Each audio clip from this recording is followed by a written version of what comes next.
Good evening, everybody. This is Dr. Patrick Cohn with Peak Performance Sports at peaksports.com. As you know, this is 2 full days, like I said, of mind-bending mental training strategies with some of the top sports psychology experts I could get in. It's my pleasure to welcome Dr. Ken Ravizza. He's conducted over 1,000 sports psychology programs worldwide. And Dr. Ken Ravizza, I call him Ken, and he calls me Packy, so that's my nickname, so you'll probably be hearing Ken talk about Packy tonight. He's a professor of applied sports psychology at California State University at Fullerton. Ken was my mentor in the mid to late 80s. He's the one that got me excited about sports psychology. I wouldn't be where I am today in the field of sports psychology without Ken. It's that simple. He's worked with some of the top athletes in the world, major leaguers, NFL teams, national champions, Olympic champions. Stop the list it, goes Packy. on and on. Stop it, enough. I put up with Packy for a year and a half. Unbelievable. Patrick, Unbelievable. And here we are. What is it, 20 years later? 20 years later, we're here together. And what you're doing, Patrick, getting the information out to people, it's great. Really proud of you, man. Really proud of you. Well, I'm here because of you. You're the one that got me excited about all this, Ken. First, give us a little feel for your background in sports psychology. For those that aren't completely familiar with your work, I know you came from kind of peak experience, existential psychology, stress management, yoga. How did you get started, and where's your background from in this area? Okay. Well, when I got started, there weren't graduate programs in sports psychology, so my doctorate was at USC, Southern Cal, and it was in sport philosophy, looking at questions like why does man play, what meaning do they find in movement, that type of stuff. And I loved it. And at the same time, when I was at USC, I started getting into yoga and some of the Eastern philosophy, and those two sort of blended together, and there was a great book called The Inner Game of Tennis by a guy named Tim Galway that came out at that time, and that really influenced me.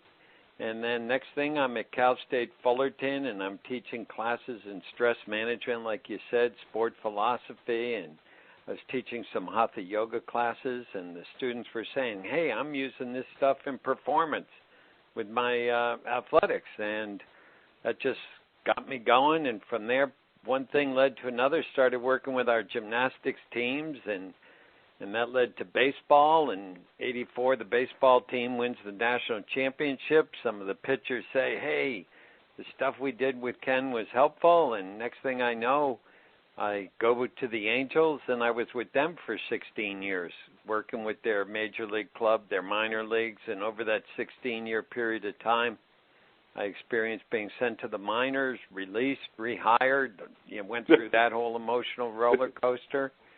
And I've been fortunate, Packy, to learn from a lot of great athletes and great coaches. Isn't it unique that the information that we glean from sports psychology and work with our athletes, isn't it interesting that majority of it comes from great athletes and coaches themselves?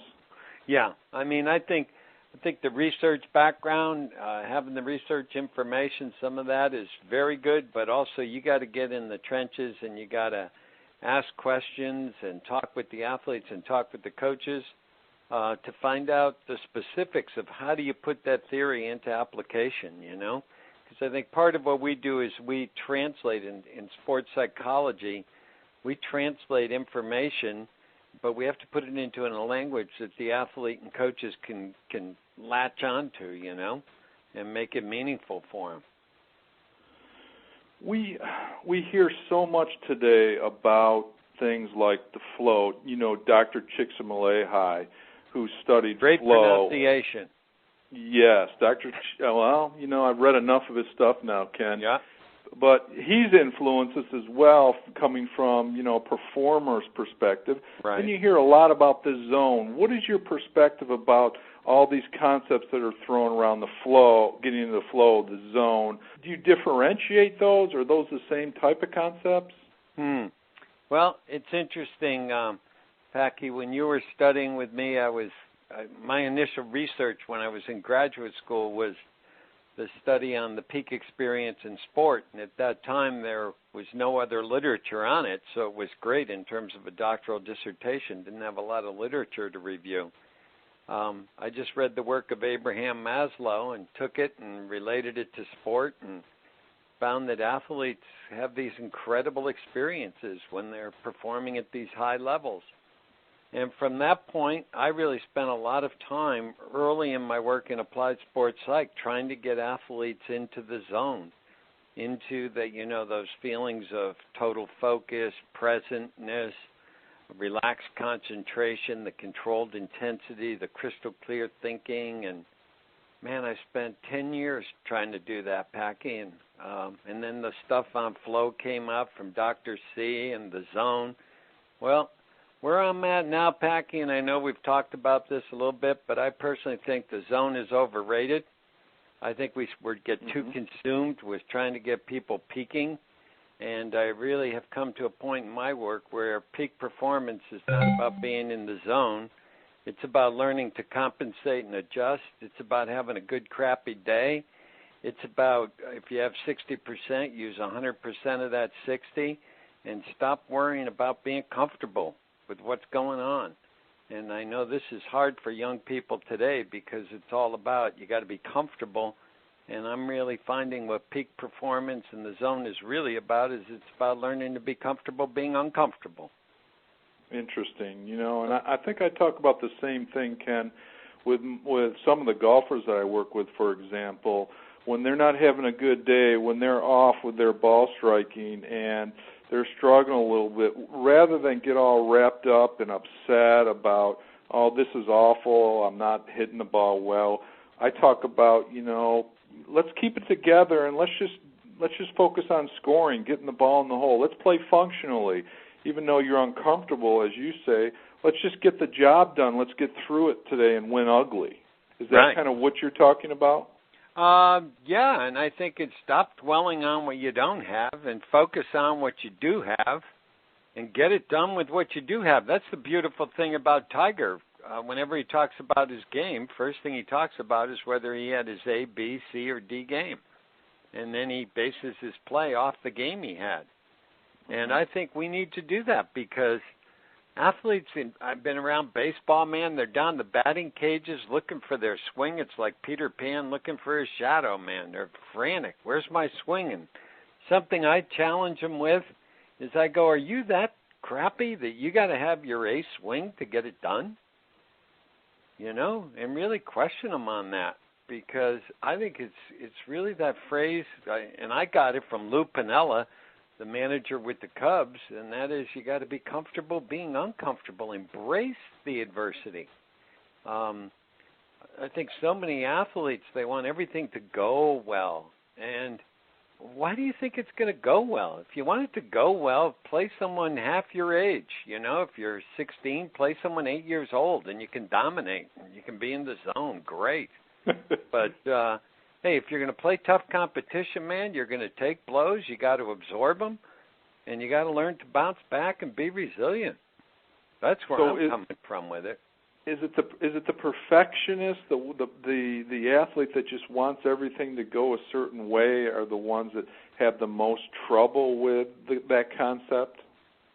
I think they're always striving for perfection, but at the same time, the perfectionists very seldom get there because they're so hard on themselves. And I think what it does is give the perfectionist some breathing room, especially when you challenge them with the idea that, are you that bad you need your ace swing to get it done? Because you don't have to have your ace swing to get it done. And it sort of gets the perfectionist to step back and sort of short-circuit that all or none thinking that they tend to get into. Pac, one thing, I didn't tell you this, but this is important for the listeners, I think. About 3 years ago, I worked with our women's volleyball team, and at Cal State Fullerton, and I would say they happened to have been the best, worst team I had ever worked with in my life. I mean, basically in conference, I think we won one game. We had a lot of injuries early in the year. We weren't as talented for as many of the teams in our conference. And the gals on that team, they went out night after night, and they played to their potential night after night and kept getting losses. Now, to me, that's the utmost in terms of mental toughness, because we get this idea that if I do A, B, and C, I'm going to be a champion. Well, one thing I'm always telling athletes is this is not Disney World. The one who works the hardest doesn't always get the prize, and it's not fair. It's called athletics. It's a lot like life. The only thing you have is, did I give myself the best opportunity for success? And this team I'm talking about, Packy, they were so impressive because they kept coming out every night and battling and getting losses and stuck with it and held together as a team. Now, that is really special. And for the coaches out there, I know some of the coaches listening to your program, man, you've done some of your best coaching getting a team to 500. And sometimes you win a championship and you're glad to see the team leave when it's done. And it's one thing, I think, when we work in this area that I'm totally convinced of. It's all about the process. The end results are going to take care of themselves. I mean, you don't have control of that. It's just critical. Had to get that in, Packy. Okay, and I made a mistake, Ken. Thank you for that story. It's 5-star. If you have a question for Ken during the talk, it's 5-star. We'll take some questions as we're going along, too. Sorry about that error. You better compensate and adjust, Packy. Let it go, man. Flush it. I'm letting it go. Next question, Pack. I'm letting it go, Ken. All right, man. Well, you talk about how it's overrated, and I find that it's the athlete that has the most strict expectations. Ken, recently in my career, I've been focusing a lot about expectations, and coaches and athletes have trouble with it when I start talking about expectations, but to me, all expectations are typically too rigid. They focus too much on results, and they become very judgmental. When I talked to the University of Buffalo coaches last week, they invited me in to talk to 62 Division I coaches, and when I start talking about expectations, they're just turning their head going, well, we have a different version of what expectations are, but from my perspective, I see athletes, they set these rigid, strict rules, and that's what I'm defining as expectations upon themselves, and then they can adjust. When things don't go well or things don't go up to expectations, they have trouble adjusting. They either get frustrated or they lose confidence or they dwell. I don't know if that's, kind of a pattern that you're seeing as well. I think the expectation that you're talking about is when you get preoccupied with the results. Expectations are in the future. Where you have control is in the here and now. Are the expectations there? Definitely. Every coach knows, hey, the goal of sport is to win. There's nothing wrong with that. But then the issue is it's not focusing on that, but it's focusing on what it takes to get there. I mean, this is the thing I love about John Wooden when you read his stuff, the great UCLA coach. Right. I spent 3 years at University of Nebraska with Tom Osborne, and he never talked about winning, but he talked about what do we need to do to win. And, we have expectations, but the expectations are on the short-term goals that if we achieve those, look at what might happen. No guarantees. Might happen. Give yourself the best chance for success. So when the expectations come into play, they can motivate us, but we need to focus on what it's going to take to achieve those expectations. 20 years later, I'm still quoting you. Uh-oh. And one of the quotes that I use all the time, and I give you credit for it, is you have to be in control of yourself before you can control your performance. And that's something that I always remember you talking about in, some of the classes and with the teams and me following you around and doing your stuff with the teams. Yeah. What does that mean, and how does an athlete become in control of themselves? Well, I think that's the foundation of the mental game, Packy, is you've got to take basically responsibility for what's happening. And what I mean by that is responsibility in the sense that you don't have control. of what goes on around you. Mm-hmm. You only have control of how you choose to respond to it.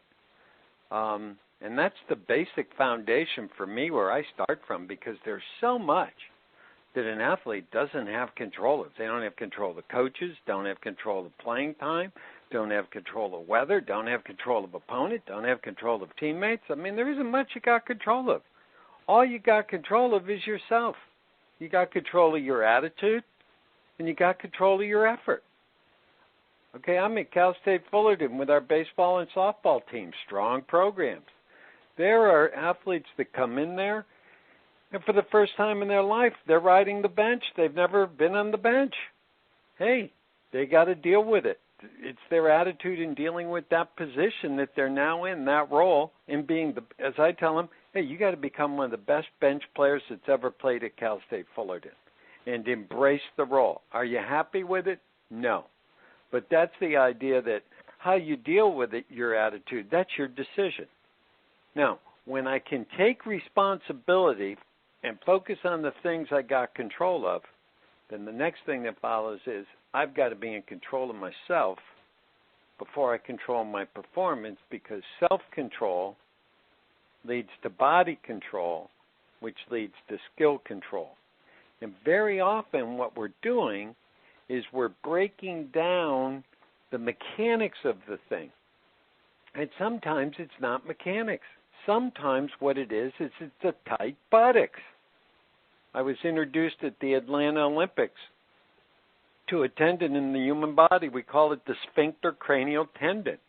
I mean, it Careful, Ken, where you go here. We got to be careful here. But it's that tendon that runs from the buttocks up around the cranium. Now, of course, it's imaginary, but you see some athletes, man, when they tighten up, the performance is going to break down. And very often what they have to do is get control of themselves. And, Packy, one thing I haven't changed in all my years of doing this, man, is a lot of it is real simple. It's about the breathing and getting the breath.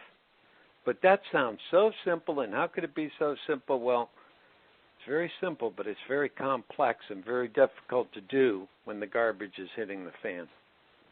Yes. So are you talking about emotional control, physiological control? What type of self-control when you talk to your athletes? Excellent question, Packy. Excellent question. One thing from my perspective is you can't break the person down into emotional, physical, cognitive. I mean, it's all experienced. I mean, what's going on in the body is going to affect the thoughts. What's going on in the thoughts and body are going to affect the emotions. I mean, it's all interconnected. But the issue is that at least I start looking when I'm starting to feel myself like the tennis player who's going, I don't have a good backhand. Oh, God, here comes a backhand. Oh, God, I don't have a good backhand. I don't have a good forehand. Next thing you know, I can't play tennis. I should run cross country. I mean, they start spinning out of control. But if we can recognize it early that something isn't right, and that's where the awareness part comes in, that I'm able to recognize in terms of my emotional state, my thought process, what's going on in my body, my arousal level, that I recognize, where am I at? I know, Packy, a lot of the things you talk about the inverted U, and you have your people, tuned into that, and I think that's important. But in relation to that, I view athletic performance like driving a car. And when you come to a signal light, if the light's green, you go. If the light's yellow, you got to attend to the intersection, check the rear view mirror for a police officer, and then make your call. If the light's red, you got to stop.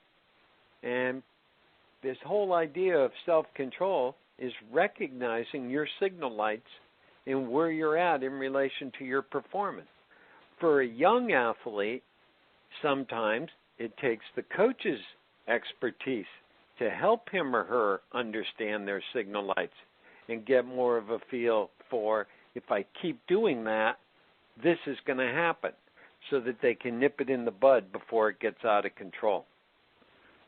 You make it sound so simple, but from my perspective, Ken, when working with athletes and talking about staying in the present and staying under control, in that setting, talking with them, it sounds so simple to do, but you and I know the or at least from my perspective, the hardest thing that I in terms of the task that I do with athletes is trying to get them to apply the concepts to practice and competition on a daily basis.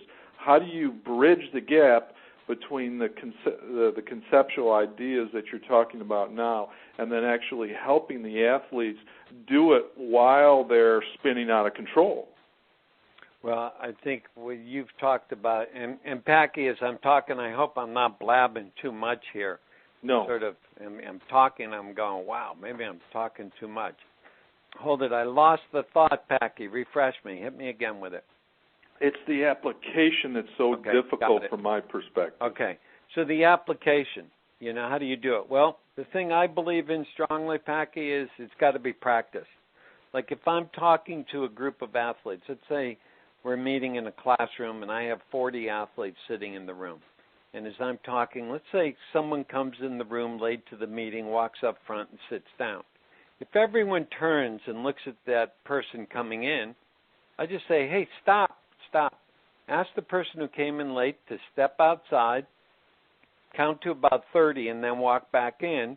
And I tell the athletes sitting in the room, I go, this time when he or she walks in, you stay focused on me because that's a distraction. This is what happens in the game. So now the person walks in, they stay focused on me, and they're practicing their ability to concentrate. It's one of the things, Packy, I'm doing all the time, is getting athletes to practice the mental game on a daily basis. In practice, also in class, when you're sitting in class and you're bored and you're drifting. Tell yourself for the next 30 seconds, I'm going to turn it around. I'm going to lock into what's happening right here, right now. So they're practicing getting back to the next possession, next play, next pitch. So it's a drill you're playing with. I don't know if that makes sense, Packy, trying to explain it verbally. Yeah, so critical just to work it in, what you're saying, into the daily practice so that it becomes almost ritualistic. And like for the coaches on the phone, every once in a while, young people today grew up on Sesame Street. You're talking about a 20-second attention span. It's our culture. You got to talk in time bites. Sometimes as a coach, you got to say, hey, I need 30 seconds. Lock in. Boom. Make your point. And this is one thing when talking about practice, hopefully this is something we can do when we get together at the conference, Packy, is going to be, like, as coaches, when do you practice timeouts? When do you practice? You got 2 minutes. How do you convey the information in 2 minutes? How do you practice halftime? Coaches I work with, man, we practice timeouts. We practice halftime. We practice making errors and coming back from errors and mistakes. Why? Because they happen in the game, and you're ready for them. Now, to get back to your point, and I got a little off the target there, but I get real excited. I think it's the coach in me that gets real excited when we start talking about practice, because good coaches salivate when you start talking about practice.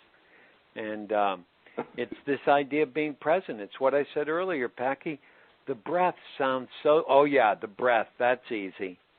No, it isn't easy, but I'll tell you what, it's basic and it's simple, but it's hard to do when the garbage is hitting the fan, and it has to be practiced. If it gets very complex with what you're going to help you get back where you need to be, it's not going to get you there because it's too difficult to do it when the garbage is hitting the fan. And the garbage is going to hit the fan. Let me take a question. I just noticed we had a question. I'm sorry if you've been raising your hand. Area code, let me see. It looks like 607. Do you have a question for Ken? Yes, Ken, this is Bill Straub calling. Hey, Bill, how are you, man? Well, I'm still alive. Hey, great to hear your voice, man. And speaking about practice, the question I had is, what are you advising coaches to do in terms of the application of mental training in the team situation? Are you advising coaches to periodically have mental training sessions for the entire team? Are you saying to coaches work individually with athletes, let athletes decide themselves whether they want to do mental training or not? What is your approach in this area? Wow. Okay. Well, Bill, you've done some great work over the years. No question about that, man. And Bill Straub's got some of the best catching hands I've ever seen in my life. Those big hands. All right. I think in terms of your question, Bill, where I'm at today, I think when I first started, and I know when you first started, it would be like we'd go in as a consultant, talk to the team Wednesdays from 12 to 1. Maybe we'd talk about relaxation one week, concentration the next. And I do some of that now, but the talks are shorter in length.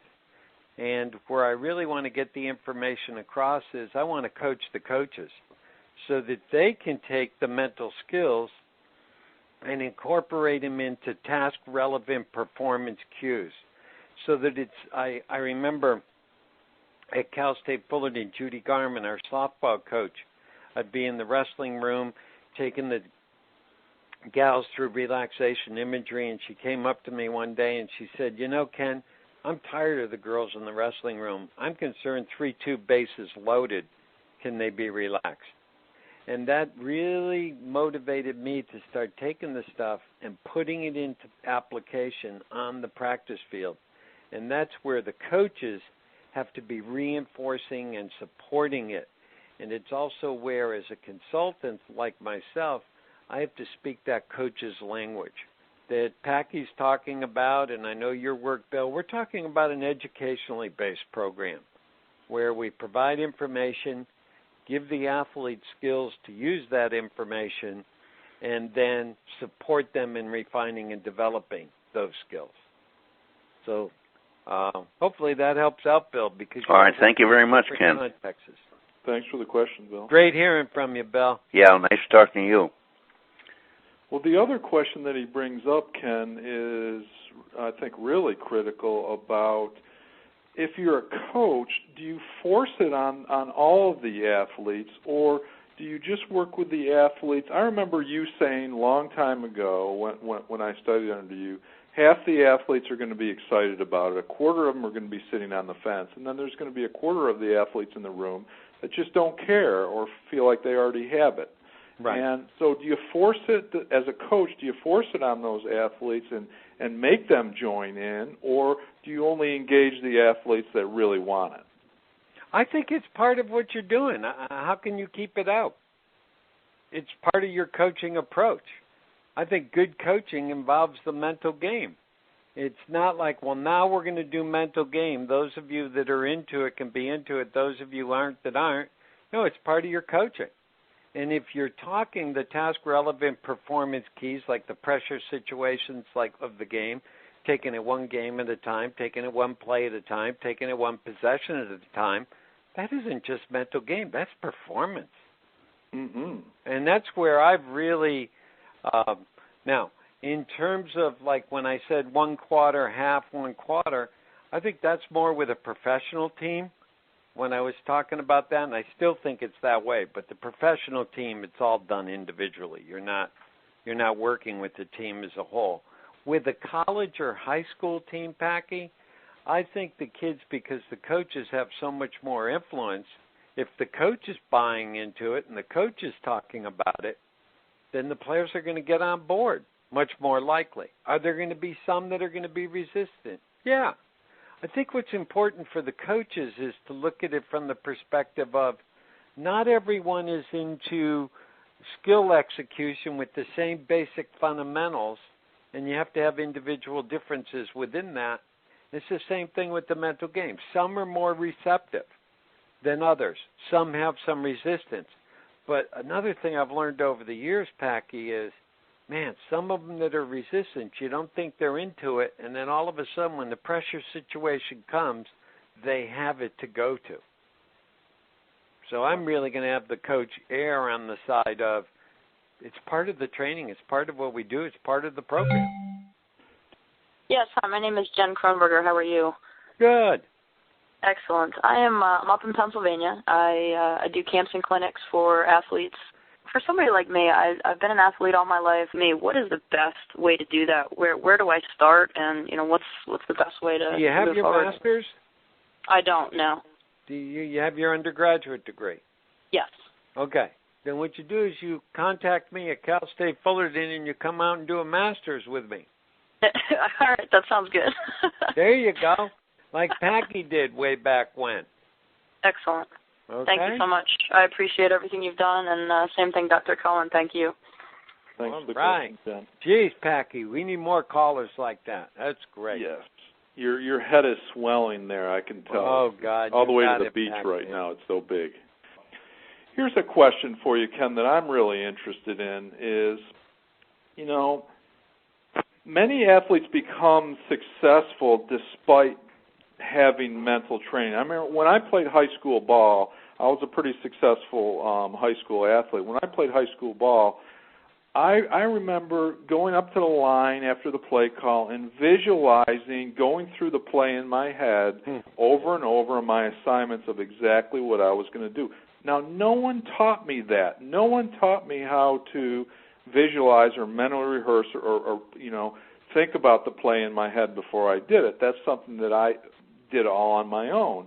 Right. So how do, I guess the question is, some athletes learn to be mentally tough on their own. How do they learn to become great? You got great athletes out there that have never had any mental training. Right. Is it they just have it naturally? It's just a gift in terms of their thinking and their mindset? Or the other side of it is they got so much talent. It could also be the fast twitch muscles. It could be the talent that they have makes up for their lack of a mental game. Like, for example, Ted Williams, one of the great hitters in baseball, had the absolute best vision of any soldier in World War II. Well, I think he was in the Air Force. But anyone who tested the vision test in the armed services, Ted Williams had the best vision. Now, that's going to help you hit a baseball. So part of it may be talent or skill, and like what you mentioned yourself in high school, you were just sort of doing this stuff, and you didn't even know what you were doing. Well, I think that happens. I think there's an inner athlete in us that sort of knows what we need at times. And that, something else that I'm interested in is once an athlete absorbs your teaching, I think there's a misconception here. Once you teach them and you've been with them for a while and you teach them the self-control and how to be in control, I think some athletes have the misconception that all of a sudden you just got it and it never leaves you. Do you see athletes that will struggle from time to time, or do you think once they have it in terms of the mental skills and the mental training? I think that's an excellent question, Packy. I've worked with Jim Abbott with the Angels for 8 years. I've worked with many athletes for 10 years. And it's like the mental game is an onion. There's layers and layers to it. I think you get the basic skills like the relaxation, the imagery, the self-talk monitoring. Yeah, you get the basic skills and you use those, but to really get into the lived experience of the athlete and all of the changes that go with that experience, I find I'm just a sounding board to help them figure things out. Because a lot of what we're doing is just asking questions to bring clarity so that they can get the teachings from what they're going through. So I don't know if that answers your question, Packy, but... Yeah, it does, but I'm interested in asking questions to gain clarity. You're trying to help the athlete gain clarity through this process of question and answer? Versus I can't tell the athlete what the clarity is. He or she has to figure it out for themselves.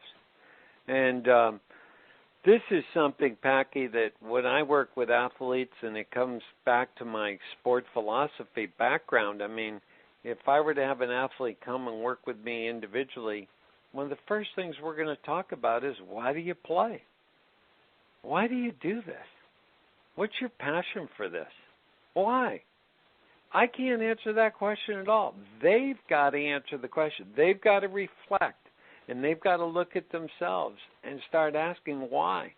I think for the coaches out there, especially if you got high school and younger, have your team make a collage. Each of them make a collage of pictures that capture what they love about playing sport. And it doesn't have to be pictures from their sport. It could be pictures of animals, jet planes, whatever, that capture the feelings and emotions of why I do what I do. And all of that varies from one individual to the next. There's as many meanings as there are people. So that when we say there's this set way of doing it, it's going to vary from individual to individual, and there's going to be times in an athlete's career that they're going to be more open to it than others. I found with professional athletes, I was just talking with someone about this today. The players that are most receptive, the new ones, the rookies coming on board, first time through. They got their fears, insecurities. The other group, the hardened veterans who know their physical skill is on the downside, and now they got to use the 6 inches between their ears even more. Fascinating. Is it tougher to work with that individual, the hardened veteran? Oh, I've done a lot of work with them, and one of the things they always say to me is, damn, why didn't I use this stuff when I was in my prime?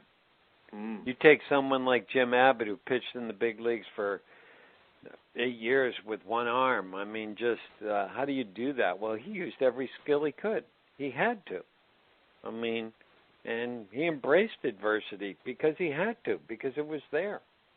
What happens when you start peeling away the layers, and as you say, of the onion, and you find out what really motivates that person, and then that person or that kid finds out that the reason why they're motivated is because they're trying to make a parent happy, for example. Oh, I knew you were going to go there. Well, then they get to look at it, you know, and very often what they have to come to terms with is that they reach a point where you can't do it for the parent. You've got to do it for yourself because it's too hard to just be doing it for the parent, especially at the higher level.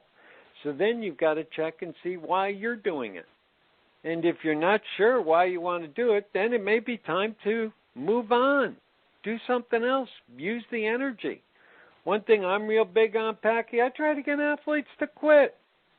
Hey, if you don't want to do this, don't do it. You know? I mean, it was like I spent 15 years at Cal State Fullerton trying to counsel students when they'd come in. I'm not sure I want to be in school, Ken. I'm not sure. And I would counsel them and talk with them, and then we'd have another meeting and another meeting. I think you remember me going through that, Packy. Mm-hmm. And then you get frustrated because I wasn't good at talking people into staying in school. And then about 10 years ago, Packy, a friend of mine, I was sharing my frustration. He said, Ken, try this. When they come in and they tell you don't want to be in school, tell them to quit. And I said, wow, I never thought of that. And I tell them to quit, and they say, but I can't. I got this going on, that going on. Then I say, it isn't time for you to be in school.